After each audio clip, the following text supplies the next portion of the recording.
Hi there, I'm Anna. My life took a sharp turn 5 years into my marriage with Paul. We were your average couple.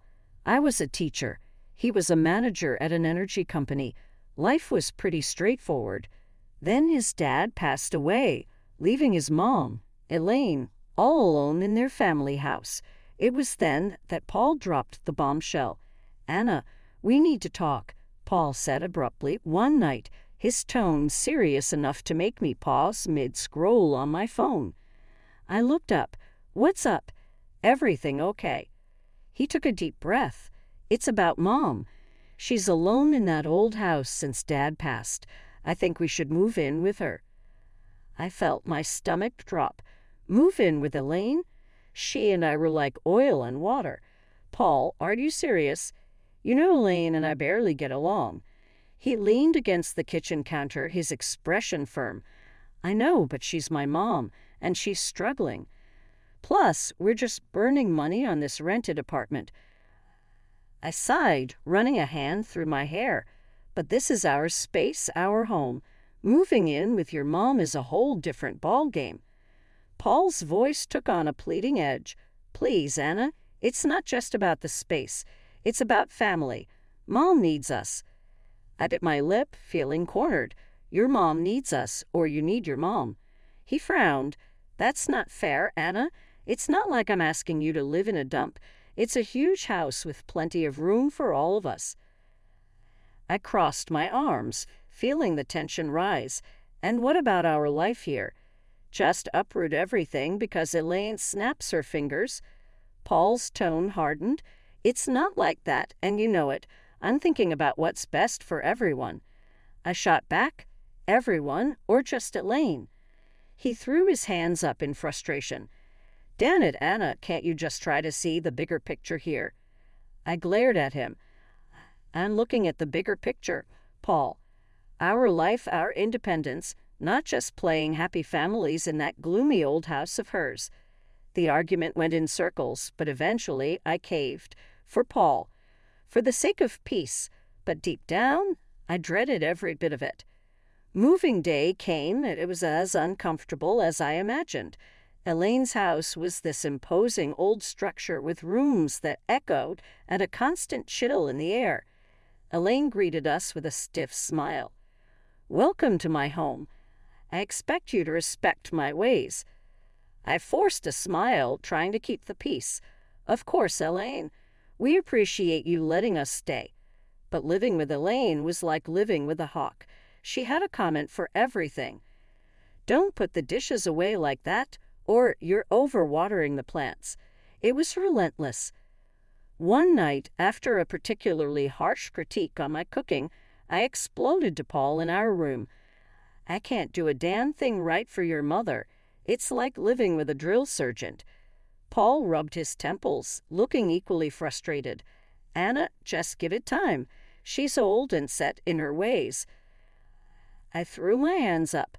"Great, so we just tiptoe around her till the end of time." He didn't have an answer, and honestly, neither did I. This house, with its constant surveillance and Elaine's scrutinizing eyes, was suffocating. Life in Elaine's house was turning into a daily grind. Just when I thought I could handle it, Paul dropped another bombshell. It was a lazy Sunday afternoon, and I was trying to find some peace in the garden when he came out. "Anna, we need to talk," Paul said, leaning on the garden gate. I looked up, feeling a knot in my stomach. "What now, Paul?"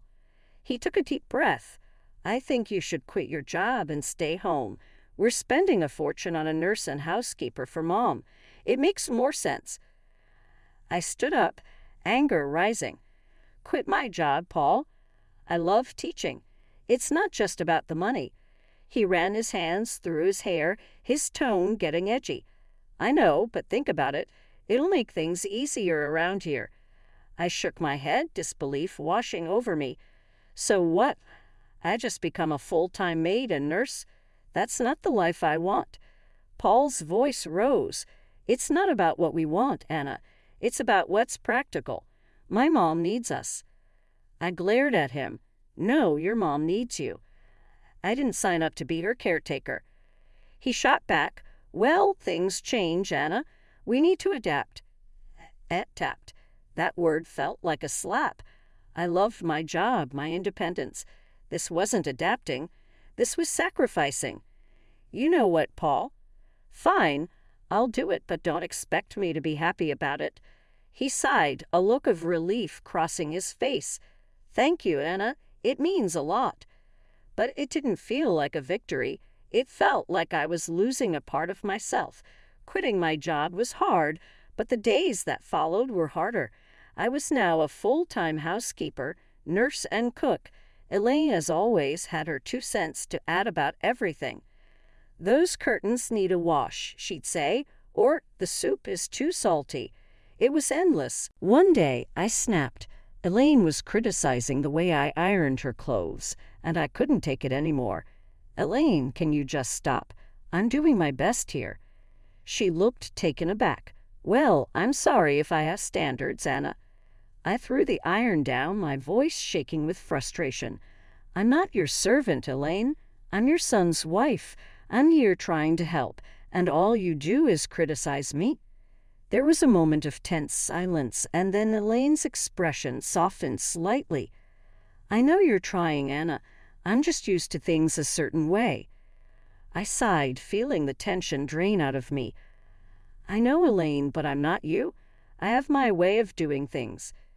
From that day on, things were slightly better. Elaine toned down her criticisms, and I tried to accommodate her quirks. It was a fragile truce, but it was better than the constant battles. As time dragged on in Elaine's house, the atmosphere grew tenser, almost suffocating. Paul's behavior became increasingly distant and elusive. He was always late from work, and when he was home, he might as well have been invisible, holed up in the spare room like it was his sanctuary.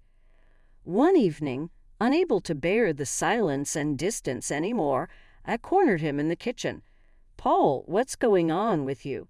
You're hardly here, and when you are, it's like you're not even my husband anymore.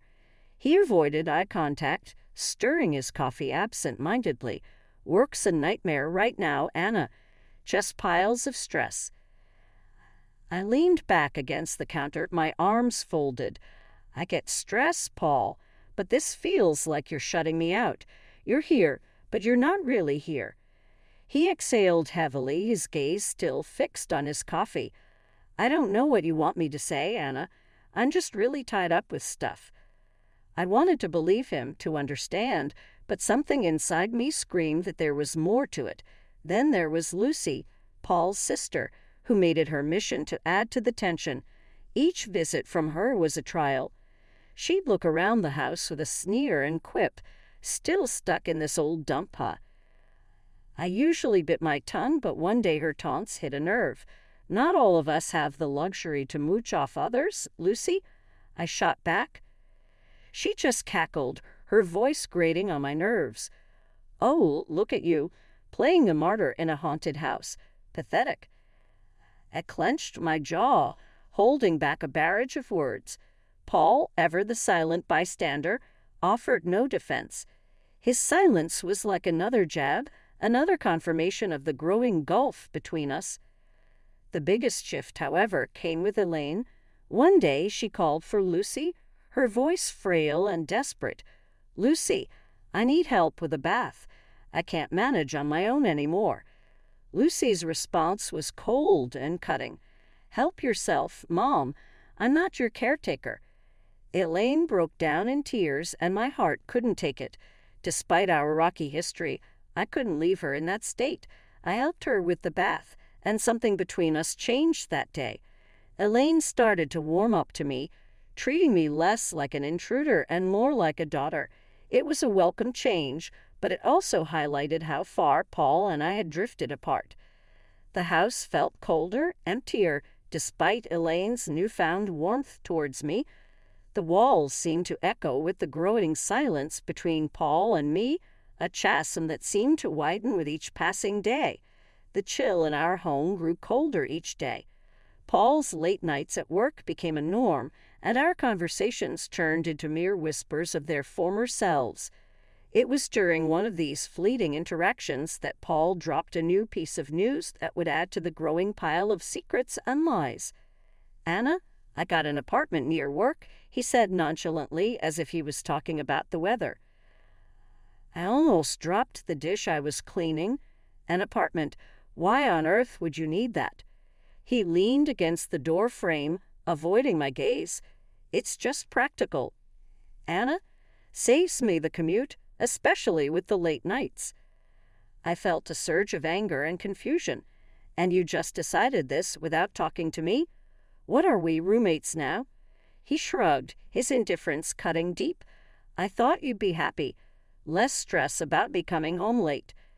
I shook my head, disbelief coloring my tone. "Happy, Paul? This feels like you're living a double life. What's next? You'll tell me you have a second family there?" He sighed, rubbing his forehead. "Don't be dramatic, Anna. It's not like that." I wanted to push further, to break through his nonchalant facade, but I knew it was futile. The conversation ended there, as did many of our conversations those days. The true shock came a few days later in a candid conversation with Elaine. We were in the living room, sharing a rare moment of calm, when she suddenly said, "You know, Paul didn't buy that apartment with his money." I looked at her, puzzled. "What do you mean?" She hesitated, then continued. "He used my savings. He said it was an investment. He even put it in my name." Felt my heart sink. "He's been using your money, and you're okay with this?" Elaine shrugged, a sad look in her eyes. "I couldn't say no. He's my son, but I thought you should know." I was speechless. Paul's secret apartment was one thing, but using his mother's savings under the guise of an investment, it felt like the man I married was slipping away, replaced by this stranger with secrets and lies. A few days later, I confronted Paul about it. "Paul, why didn't you tell me the apartment was bought with your mom's money?" He was unapologetic, almost defiant. "Because I knew you'd react like this. It's an investment, Anna. It's not a big deal." I couldn't believe his audacity. "Not a big deal? You're gambling with your mom's savings and keeping it from me. What else are you hiding?" He turned away, ending the conversation with a dismissive wave. "You wouldn't understand, Anna. It's business." Business. That word felt like a chasm between us, an excuse for everything that was going wrong in our marriage. Living in Elaine's old, dreary house was taking its toll on me. The walls, once probably vibrant, now echoed a somber tone, and every creaking floorboard seemed to whisper secrets. One day, I just couldn't take it any more. "Elaine, have you ever thought about renovating the house?" I asked over breakfast. "It could use some freshening up." Elaine looked up from her tea, surprised. "Renovate? I haven't thought about it in years. It's such a big task." I nodded, feeling a spark of enthusiasm. "I know, but it could really brighten up the place. Maybe just start with a new coat of paint or some new wallpaper." Elaine considered it for a moment. "Well, I suppose it wouldn't hurt to bring some new life into this old house. But are you sure you're up for it?" I smiled, eager for a project. "Absolutely. It'll be a good change." And so it began. I threw myself into the renovation, painting walls, choosing wallpapers, and even attempting to restore some of the old furniture. It was hard work, but it felt good, like I was breathing life back into the house and, in a way, into myself. One day, while I was up to my elbows in paint, Paul walked in. He looked around, his expression one of shock and disbelief. "What the hell, Anna? What are you doing to my mom's house?" Stood up, wiping the sweat from my brow. "I'm renovating, Paul. Like I told Elaine, it's time this place got a little love and care." Paul's face reddened. "You had no right to start changing things without asking me. This is my family home, not some DIY project." I felt my temper rise. "Your home? When was the last time you even cared about this place, Paul? I'm doing something good here." He took a step closer, his voice rising. "You're overstepping, Anna. You always do this. Take control and push everyone else aside. I stared at him, incredulous. Take control? Paul, I'm trying to make this gloomy place livable. Maybe if you spent more time here, you'd see that. Before Paul could retort, Elaine walked in. What's all this noise about? Paul turned to her. Mom, did you know about this? About her changing the house. Elaine looked from me to Paul, then back again. Yes, I did. I'm glad she's doing it. This house needed a change, and Anna's doing a wonderful job. Paul looked like he'd been slapped. But it's our family home. Elaine cut him off, her tone firm. It's my home, Paul, and I want this. Anna has every right to do what she's doing. Paul stormed out of the room, leaving me and Elaine in an awkward silence. I felt a mix of victory and sadness. The house was transforming, but the gap between Paul and me seemed to only grow wider. The day Elaine suffered her stroke, our world turned upside down. I was there, witnessing her sudden decline, her words slurring, her body weakening. Panic gripped me as I called for help, my voice quivering with fear. In the hospital, the grim reality set in. Elaine needed constant care. I looked to Paul for support, but he was distant, his eyes void of the concern I expected to see. Anna, I can't deal with this. I have enough on my plate, he said, his voice cold. I was stunned. You can't deal with this, Paul. She's your mother. He shrugged, his response cutting like a knife. Yeah, and she's been a burden for years. This is just the cherry on top. I couldn't hide my disgust. She's not a burden, Paul. She's family. She needs us. His laugh was bitter. Us? No, Anna, she needs you. I've got other things to handle. I was left speechless, my respect for him sinking. Took it upon myself to care for Elaine.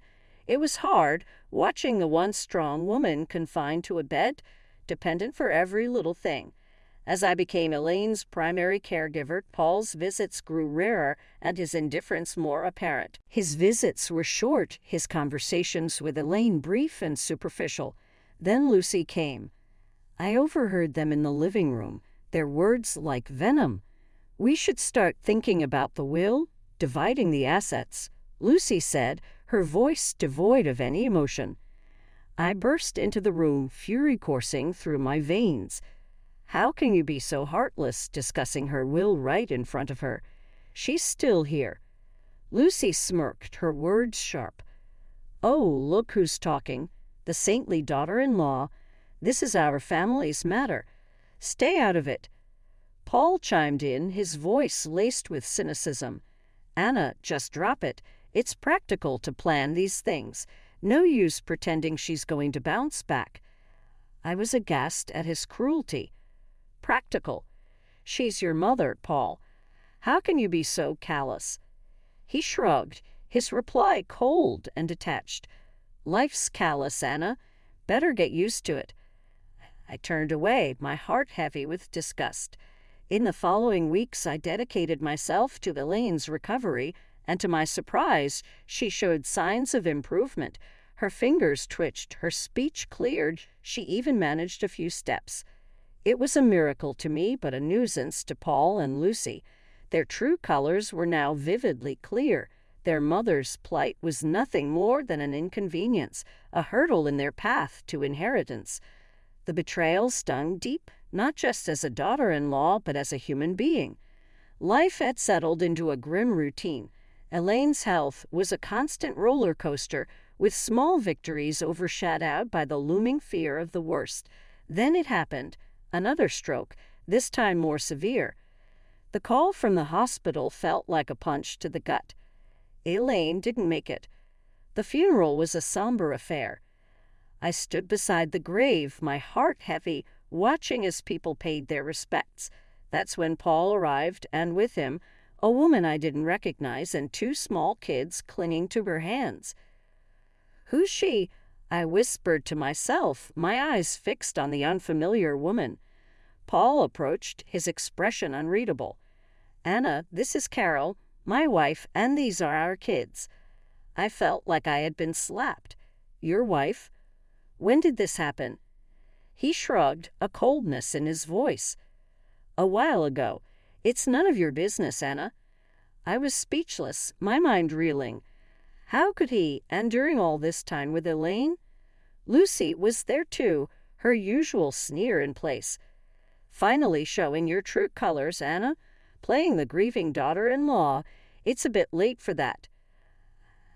I glared at her, my voice laced with contempt. I was here for Elaine when you both abandoned her. Don't you dare judge me. Paul interjected. Let's just get this over with. We have other matters to discuss. After the funeral ended and the gathering moved to Elaine's house for the will reading, Paul and Lucy were like vultures, eagerly awaiting their share. The lawyer began reading the will, and that's when the bombshell dropped. Everything, the house, the money, all of it was left to me. Paul's face went from smug to shocked. What the hell? This can't be right. Lucy was fuming. She was our mother. How could she leave everything to this nobody? I stood there, stunned, not sure how to feel. Happy, vindicated. It all felt hollow. Paul turned to me, his voice filled with accusation. You manipulated her, didn't you? Turned her against us. I shook my head, disbelief and anger mixing in my voice. I did nothing but care for her, which is more than I can say for you. The lawyer intervened. Elaine was very clear in her will. Lucy was seething. This is not the end.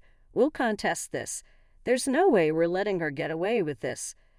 As they left in a huff, I stood there, alone in the house that was now legally mine. The walls that had witnessed so much pain, betrayal, and love. I looked around, feeling the weight of Elaine's last act of kindness and the burden of a broken family's scorn. The house felt different now, like it was echoing with Elaine's last wishes. I was sitting there, holding the will, still trying to get my head around everything. Elaine had left it all to me, and Paul and Lucy were raging mad about it. They came back the next day, all fired up. You really think you can just take everything? Paul burst out as soon as he stepped in. I looked up, tired but standing my ground. Elaine decided this, Paul. It was her choice. Lucy was red in the face, yelling, You tricked a sick old lady. We won't let you get away with this. I stood up, fed up with their nonsense. Tricked. I was there for her, unlike you two. She chose to leave it to me. Paul was fuming. So you think you've beaten us? You think you can just snatch everything away? I let out a heavy sigh. I didn't snatch anything, Paul. Elaine gave it to me because she knew I actually cared. Their yelling didn't stop, but it was just noise against the truth I knew. I was there for Elaine when they weren't. The lawyer showed up with a video Elaine had made. Her voice filled the room, and she said it clear as day. I left everything to Anna because she was like the daughter I never had. She was there when my own kids weren't. She deserves it all. The room went quiet. Paul looked like he'd been punched in the gut, and Lucy started crying, finally realizing what they had done. After that, Paul and Lucy left, and all their threats just fell flat. I was alone in the big house, surrounded by the past and thinking about the future. I decided to divorce Paul. It was tough, but it had to be done. He and his new family had to move to a rental place. Lucy had her own mess to deal with. Her debts and bad choices were catching up to her. As for me, I was standing in my new house, feeling sad but also kind of excited. Elaine's will wasn't just about the house and money. It was like she was telling me to be strong and make my own way. I decided to start over, use what Elaine left me to build something new for myself. The house, once a reminder of tough times, was now a